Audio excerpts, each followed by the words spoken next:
Ladies and gents, welcome back to the Lake District.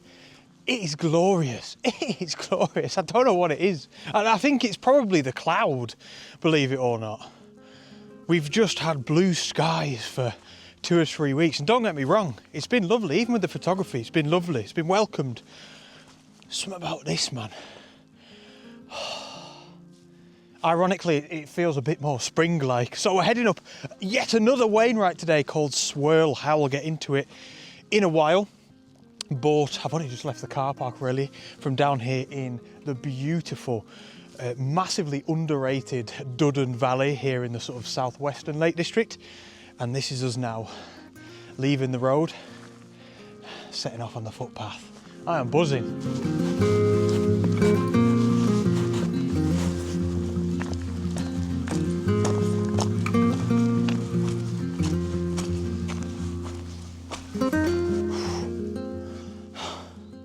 Look at the state of this. All of these fallen trees, man. And this is our path. I've come over here. Oh, this is such a bad start to this hike. And I've jumped over both of them trunks that you can see horizontal. And there's no way through past there. It genuinely feels like there's no way through. Now I know here, I think it's called hard knot forest. They are felling deliberately a lot of these kind of coniferous trees to basically regenerate the whole area and plant deciduous trees or native trees like oak and birch and stuff.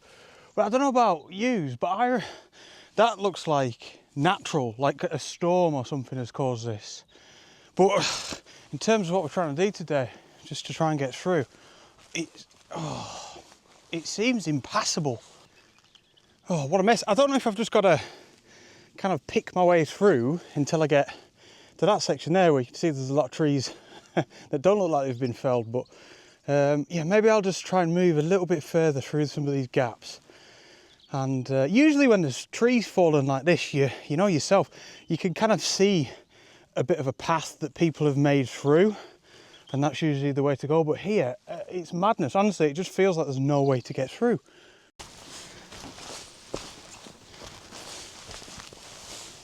Right, so I think we're away from the fallen trees, and this looks like a little bit more of a promising path, although I don't know if it's just sheep that have been up and down here. But yeah, look at where I've come from. What a mess. I mean, I'm out all the time and there's fallen trees. I've got to jump over them or duck underneath them. But that, honestly, without the persistence that I've just had, that was just, it felt impassable. And even now, look at this.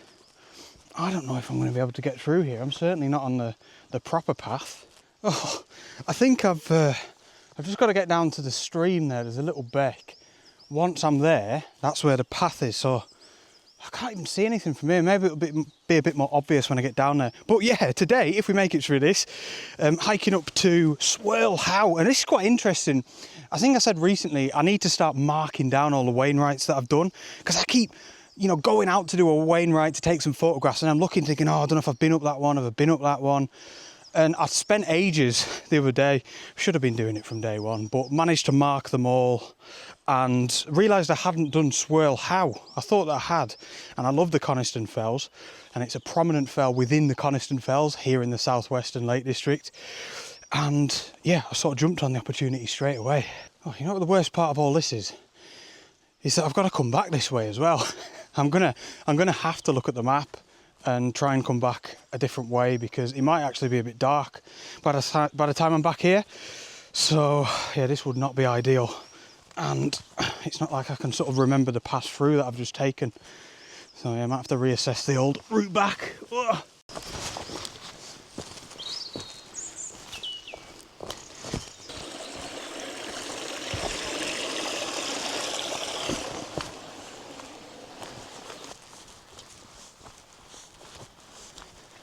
Oh, that is mega. I tell you what, if it wasn't for all them fallen trees and there was just a straight path coming through there, you'd be at this spot in probably less than 5 minutes.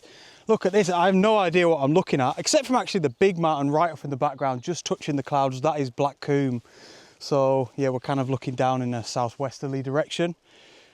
Absolutely gorgeous. That is, for me, classic like southwestern Lakeland landscapes. Absolutely beautiful, especially obviously in the springtime.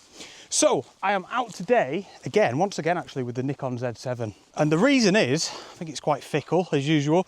When I was trying to track which Wainwrights I've done over the past, I don't know, 4 years or something, I was looking at a lot of my old photographs and I just felt quite nostalgic about some of the photographs I used to take on my Z7, and I don't know, maybe the way I used to edit the photographs as well, and just feel a little bit like I've lost that, probably more post-processing style more than anything, and actually getting out when there's nice texture in the clouds and stuff like that as well, because that's what I've always loved, being out and about in the fells. Wow, look at that. Look at that tree. How mint is that, man?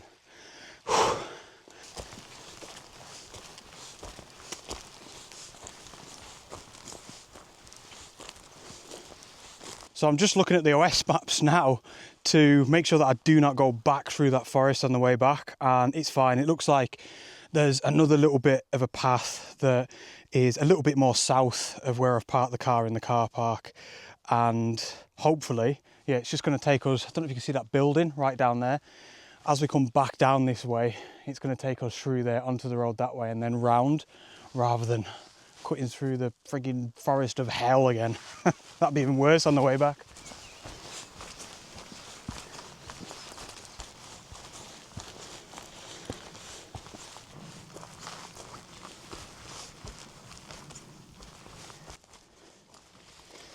Oh, what's going on here? Ooh. This, by the way, if I spin you around, that nice little fell there is called Harter Fell, and it's a Wainwright, and it's probably, well, almost certainly one of my favourites so far. It is right up there, absolutely beautiful. Less about the fell, I would say, thinking back, and more about this area. I mean, look at how beautiful it is. And what's so good, I think I said this at the start, about the Duden Valley, is not many people come here, man. And I think the two main reasons why that is, or what I've always thought anyway, is one, is there's not much here in terms of, you know, hotels, pubs. There's no like sort of towns to speak of, like bigger towns, like tourist towns, you know what I mean? But also it's quite far away from the M6, where I guess quite a lot of the majority of people are coming into the South Lake District at least. It's, yeah, still a bit of a trek from when you get off the motorway, so maybe that's why a lot of people shoot straight to places like you know, more central, Windermere, Ambleside, because it's just a lot more accessible. But yeah, if you ever get the chance, honestly, Duden Valley is an absolute cracker.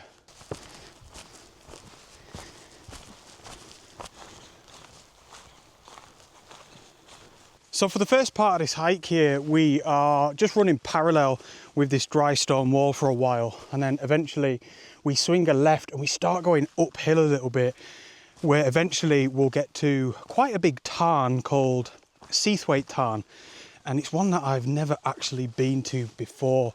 I got this photograph from up in amongst the Coniston Fells, which is where we're going today, looking back down to Seathwaite Tarn. And yeah, it's one that I've always wanted to visit, so I am looking forward to getting up there. It always feels quite strange when I feel like I've explored the Lake District quite a lot, but then I know there's still some bodies of water like this that I've never even been to. And this is where we turn left here, actually, a bit sooner than I thought. Oh. I think we're going down that way a little bit more, and then we turn left. Look at this, absolutely gorgeous. Wow, is there a photograph here? Oh, I would be daft to not get the camera out for that. That is beautiful. So, it's lovely. It is quintessential. So there's no real need for me to overcomplicate this or anything. It's pretty much as you just seen it, as I showed it on the video camera there. The only thing I've done differently is step to the left a little bit, because I want the gate to be on the right hand side of Harter Fell. I'm going to have Harter Fell directly in the middle, because as you can see there, it's almost symmetrical from this perspective. It's like a pyramid almost. And then on the far left, there's a really nice little Lakeland farm or cottage down there. And I was going to cut it out, but I like it. It gives a little bit of scale. Photographers always say that, don't they? But it does. Just have a little house down there below Harterfell makes Harterfell seem so much more imposing. I'm just in aperture priority mode, no need to mess about. F11, ISO's down on 64. That is just absolutely gorgeous. There we go. And what I like about this is, I don't know for sure yet, but I feel like I'm going to be able to get that nice post-processing look to it as well. We've got some really nice texture in the clouds, what I was talking about before, that kind of mountain photography look that I love so much with my Nikon Z7, and hopefully that's coming across. Wow, I mean, look at this, back that way as well, right down the throat of that dry stone. Look, you see that? That is beautiful. Oh yeah, I'm gonna have to get a photograph down that way as well. I think it's Esk Pike that we're looking back to there, because we're going to have Scafell Pike and Scafell just kind of over these hills here, so it probably has to be. But yeah, I've taken the image already, but I've zoomed in, square crop, and just trying to use some of the trees actually, which is the forest that I've just come from, the Forest of Hell, down in the foreground with some of the crags right next to them as well.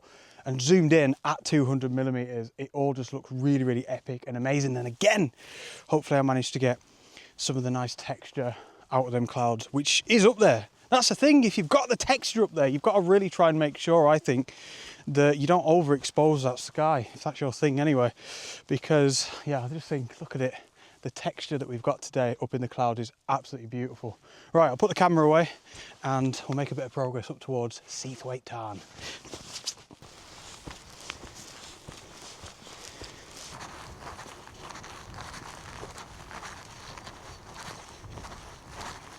The hike, by the way, I know a lot of you always ask, like, how long is it and stuff. I'll try not to forget, but it's quite a big one today, you know. It's 13 or 14 kilometres and it's about, I think it's 720 odd metres of elevation. So I've got my work cut out.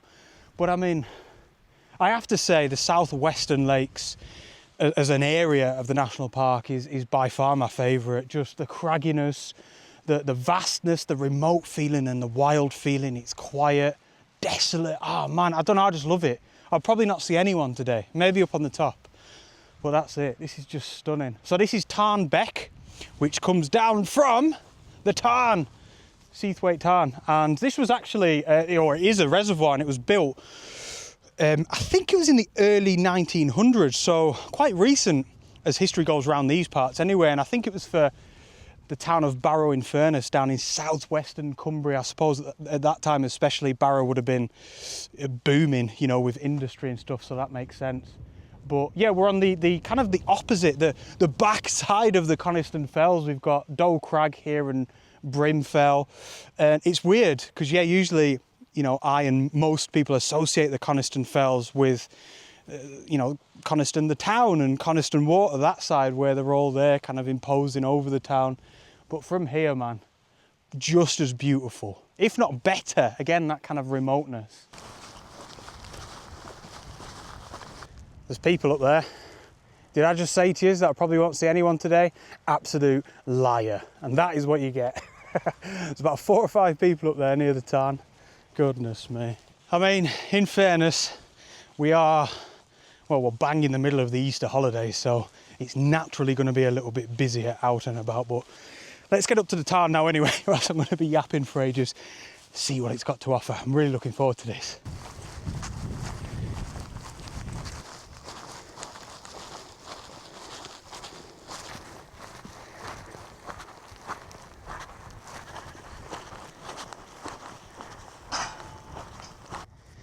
Wow, that is gorgeous. Much bigger than expected, or from what it seemed when I was up on these crags here, when I showed you that photograph from earlier. But yeah, oh man, I'll tell you what, and this is one thing, I wonder if they even did this deliberately back in the day. It just feels so natural. I know it's a reservoir, but if that wall wasn't there like that dam, I wouldn't have a clue. I wonder if that was considered back in the day. Like, that is cool, isn't it? So cool. You just can't beat a Tarn. You can't beat a Tarn, man. It's nice actually now because we can see our route pretty well. I mean, it's all fairly simple regardless, but we continue along the length of the Tarn here, and then we sort of head in between those crags and then whoosh, straight up And I think Swirl How is actually just kind of over the edge of these crags here. The view of it's just impeded a little bit. But yeah, we get up to sort of Great How Crags and then turn left. All nice and simple, but there's going to be some serious steepness going on when we get a bit further up.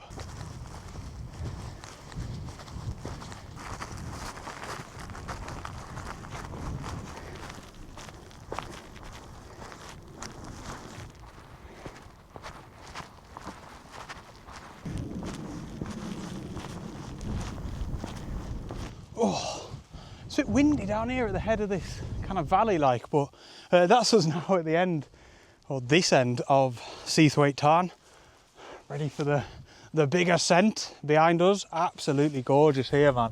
I love it. And that was so, like really pleasant, like easy going. You know, it's kind of the combined elevation, like I said, 720 odd meters is quite a lot, but it's at the start, and then obviously here, this section, lovely and flat. You know, I think it's only taken me about 10 minutes to get to the end of this tarn here. Absolutely beautiful. But yeah, now into the wind and into, sometimes they just look like impenetrable. I can't say that word. Impenetrable.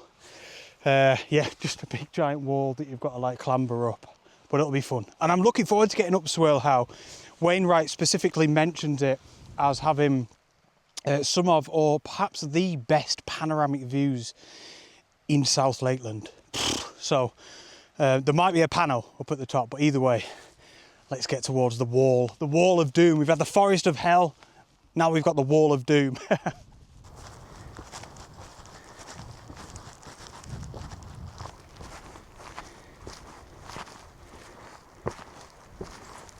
So I've just been looking over my shoulder every now and again, and I just love this little view here, back towards Seathwaite Tarn again. And I mean, it's not an amazing photograph, and obviously we haven't got any light or anything today to add to the scene, but I just love these elements here. I've plonked myself where we're going to have the tarn sort of in the middle of the frame, big giant boulder and all these crags on the right hand side, and obviously some nice kind of splashes of colour throughout the scene. You know, we've got this greeny yellow section of grasses here, the orange rusty grass, then we're back to the green, and then there's like obviously a blue tinge in the sky. Absolutely gorgeous. So I am at 24mm, so you know, pretty wide.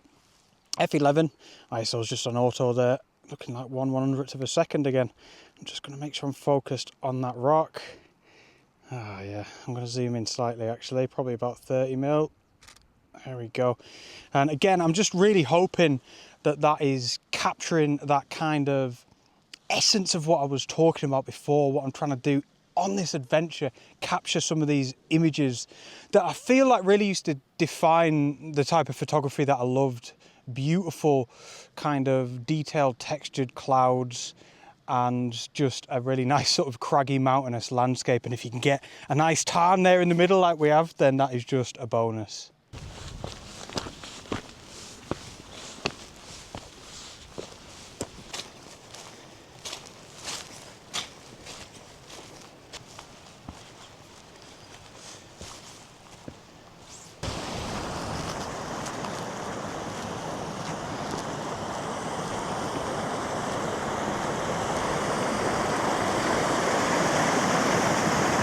Oh yes, it just had to be done really, didn't it? Absolutely beautiful. And again, going back to the whole theme, the inadvertent theme of this video, kind of taking photographs like I used to in a way. This feels like the sort of image that nowadays I'd maybe just walk past because I don't think much of it, but it kind of just goes to show to me anyway that sometimes it is nice just to stop, even if you feel you're sure it's not going to be good.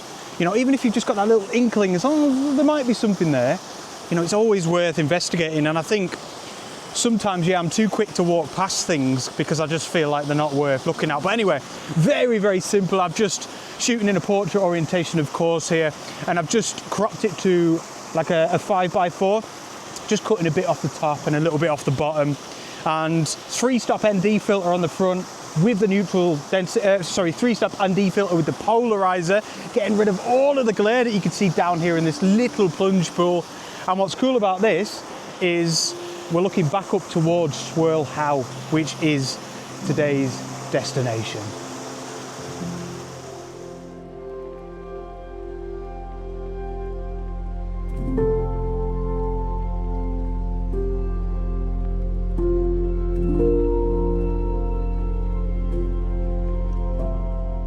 So I've now just got to try and find a way to get across this this little beck here. How's this looking here? How's this looking? I'll tell you what, it's looking dodgy. I'm going for it. I've got to lean into that step. Right foot on there. It's not great really, this, is it? That was not that bad. I bigged that up a bit. It's because I had that tumble in last week's video where I got the wet foot. And yeah, we've just got to continue parallel with the beck here for a little bit and then whoosh, right up that beast there. So it's going to get tough. Oh wow, look at this. It's just beautiful, isn't it? So in terms of the path, we need to start leaving this little beck now because oh man, we're going up there. Like, I can't even see the path though. That's the problem. I don't even know if this just looks like a little sheep track here. I don't know. I'm just going to follow what I can see on the map, and hopefully there's a path rather than, you know, I mean, are we just flying up the side of this mountain off piste? If so, it's not the end of the world, but I don't know, man. It's just nice when there's a path, isn't it? Especially in this sort of kind of terrain where it's just so steep. It's nice to know you're going the right way, you know.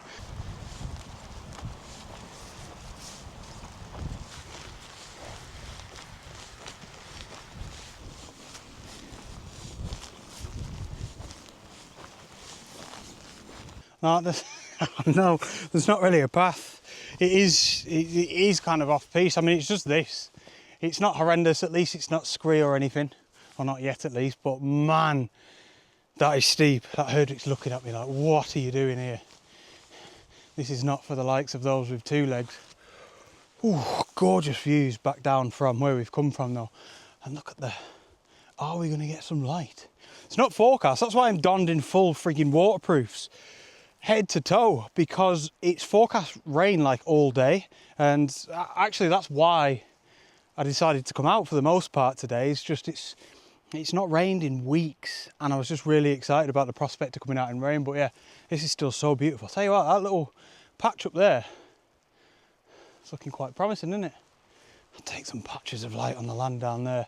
Oh, but yeah, it's just looking at the map then, it's only about not even half a kilometre to the top, or the ridge that's going to take us all the way to Swirl, how pretty much flat. But it's just over 200 metres worth of ascent. Oh man, I don't know if it comes through on the camera, but look at it. It's so steep.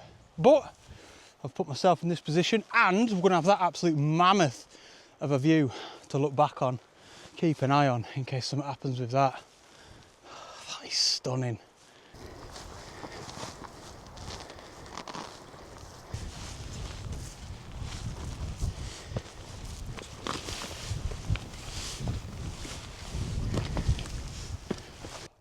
Oh man, quick update. This is steep. I am shattered. Oh my gosh. To be honest, I wouldn't have come this way if I'd have known it was like this. Although it's nice, as hard as it is, there's something about like that kind of challenge aspect of it that I enjoy. I'd have just rather have been prepared, knowing that I was going to do this. But yeah, it's funny sometimes with the OS maps. Sometimes there isn't actually a path when it says that there is, or you know, I mean like a physical path. Obviously, you can still go up where it's saying, and people do, but like I said before, I don't know, there's just something comforting and something different when you're actually on a track. To be fair, there is sort of every now and again, seeing all of this scree here, it's like zigzag. How steep that is, man. It's like zigzagging, but I'm finding it's better being off that section because it's just scree, like slippy. But I mean, again, the views are just, I mean, look at Doe Crag there, imposing. He looks mean up there, doesn't he, behind or in front of all of them clouds. And the clouds, to be honest, look at them, they're just getting better and better. And just watch my step here. Don't want to end up back down in that beck. This is Grey Friar as well, which we have been up. That is another Wainwright. That was one of the early ones, actually, and I remember it being an epic little adventure. And again, all of these fells that I've been up, and Doe Crag as well, they just add to my kind of joy of this kind of wider area of the Lake District National Park, you know. It's gorgeous. All right, onwards and frigging hell, absolutely upwards, up this mammoth It really, what did I call it? The Wall of Doom. See, look, something was going on in the head. I preempted it.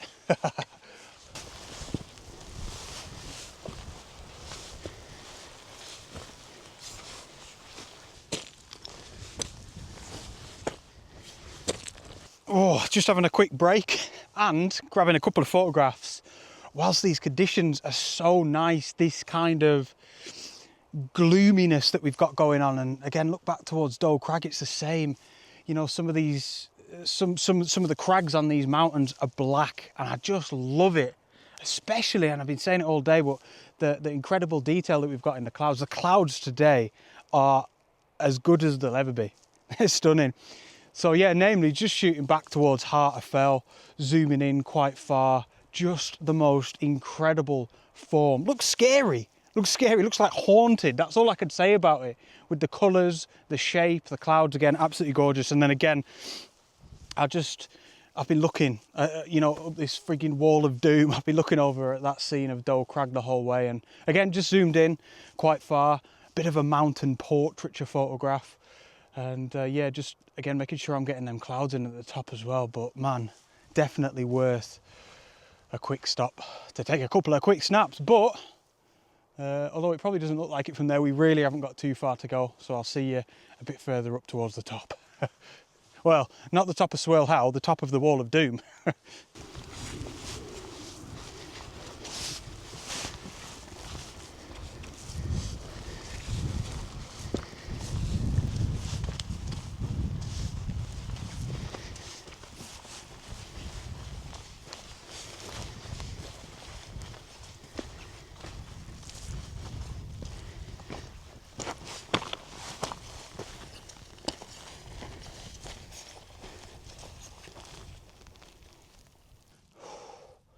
Oh, almost worth the Wall of Doom.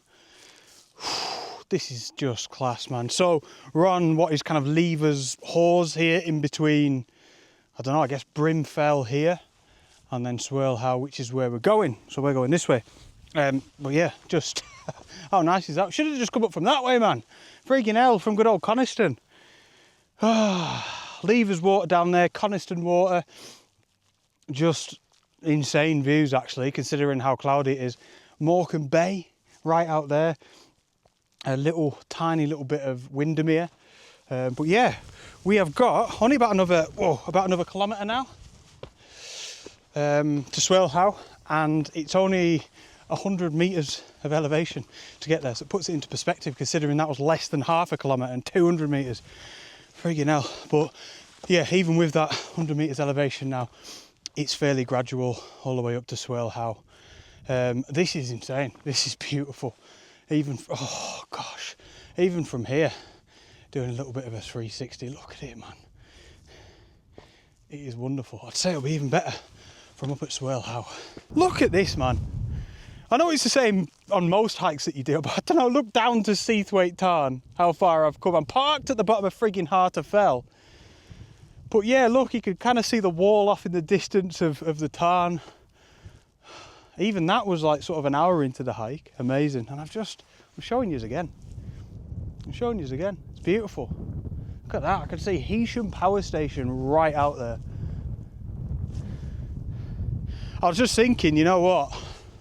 I'm going to have to pick another route, because there is not a chance I am going back down the Wall of Doom. Not a chance. It's not happening. So preliminary, but I might hit Swirl How, obviously, and then scoot there along Greyfriar and just go back down into the Duden Valley from there, if you can, if there's paths that way. I'm not 100% sure, but I'm not keen to go back down there, man.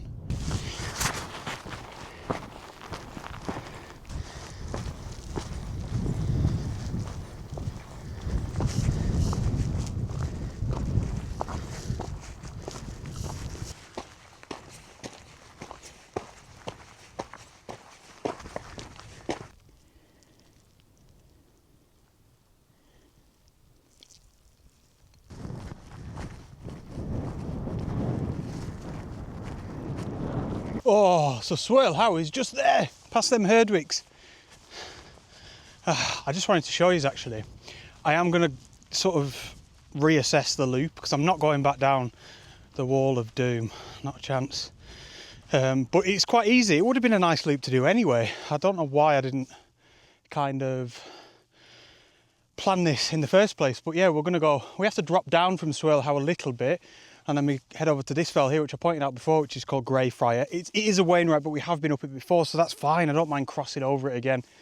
And we don't go down too much to then have to come back up. So it's not like I'm adding a load of ascent, you know, to the loop, which would kind of annoy me a little bit. And that will actually just bring us back down somewhere near the far end of the Tarn, as we're looking at from here, down near the wall of the reservoir, if you will. So that's fine, that'll do. But for now, come on, let's get up to old Swirl How. How beautiful is this last little bit being here, by the way? Look at that back into the depths of the national park as well. Yeah, go on with you. Oh, it's stunning. Right, I'm looking forward to this one, man.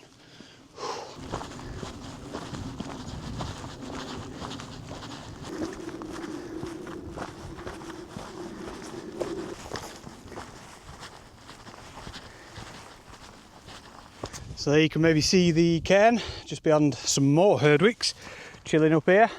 And man, this is what I was talking about, let's say like the southern fells in general, Wainwright southern fells, the features. Look at it. As a landscape photographer especially, you've got all of this to work with up here as foreground. These beautiful kind of jaggedy rocks, some of them look like them frigging pancake rocks, they look otherworldly.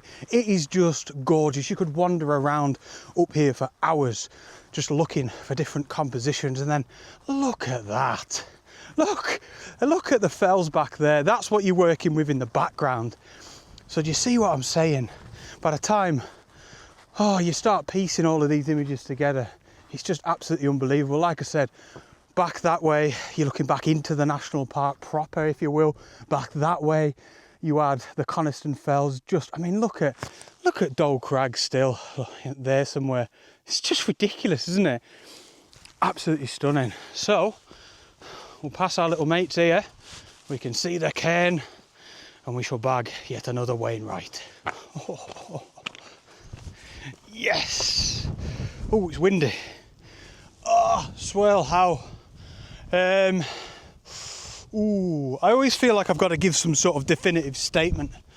I was just going to say this may well be my favourite of the Coniston Fells, which could put it right up there at number one out of all of the fells that I've been up. This is insane.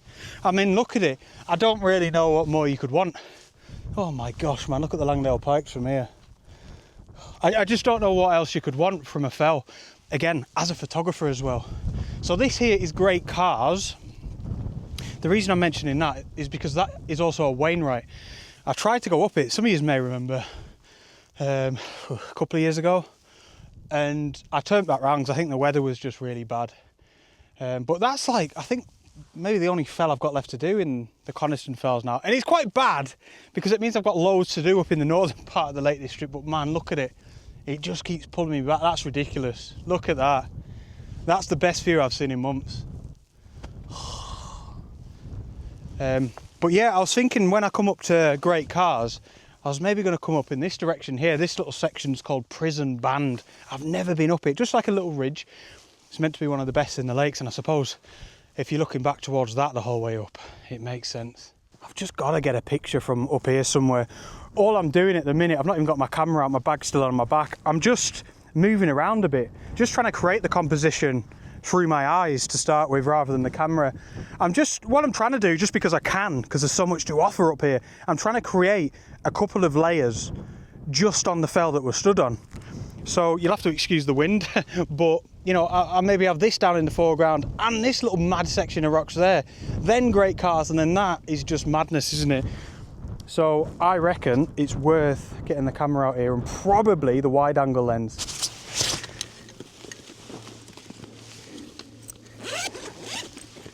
Oh, I love it, I love it. And you know what I've done? I've not faffed around with my tripod. The ISO's on 250, but I'm not bothered. Main reason is I don't want to start overthinking it. I feel like it's something that I can do quite a lot, that a lot of photographers can do quite a lot. There's no need for it. I've already explained to you the kind of concept of the image, especially down here in the immediate foreground. All I wanted to do is make sure that this section of the foreground isn't kind of touching that section of the foreground, if you know what I mean. So if we're like that, you can see it kind of gets lost, this immediate section of the foreground. If I go a bit higher, you can see we create a little bit of a gap where we can see that little section of grass. Just little things like that make a big difference. But again, there's no need for me to start overthinking this. It really is, I'll put the image up on the screen now, it really is an image that is created like almost purely by location. Not to take anything away from, you know, myself and my own ability, but at the end of the day, if you can get yourself to literally the place where I'm stood right now, and you get a bit of luck with the weather, I mean, what can you do wrong? I'm not going to stand here and say that I've made a massive effort to take, you know, a photograph that I think's looking quite decent. At the end of the day, I've just got myself to this location, and as long as you've got a decent little bit of knowledge of, you know, how to compose a photograph, it's not really that difficult, is it? I can't take too much of the credit, but man, just that's the credit there. I love that little section there where you can see the Langdale Pikes. It's all just stunning, and it's all about the conditions, man. Oh, that is madness. Oh, you know what? I've just been having a good look at that photograph on the back of the camera there. I'm so happy with that. That's one of my favourite photographs I've taken in ages, and sort of maybe comes as no surprise when I'm spending the day trying to be conscious about maybe how I used to take photographs a little bit out in the fells with the Z7. And I'll tell you what I'm going to do is maybe all of the photographs or some of the photographs today, but this one certainly, I'm going to put it up on my website available for purchase, and I'll leave a link to it down in the video description below. If you'd like to support what I do, you know, buying a print or any of my ebooks or anything like that is such a fantastic way to do it, if you'd like to. But yeah, I'll put it up there. I'll make sure I take the time to do it because, I don't know, I really like that image, now at least. Maybe I'll get home and it'll be awful, but anyway, I'll leave that link down there anyway. Thank you so much for tuning in. Cheers to all my Ko-fi members. And yeah, if you do decide to buy a print, it means the world, and all the money comes back into me coming out on things like this, you know, for petrol and whatever, you know. Thank you very much for your support, and leave a comment down below. Hit the thumbs up button if you've got a quick second, and I'll leave you now. See you on the next adventure. Out!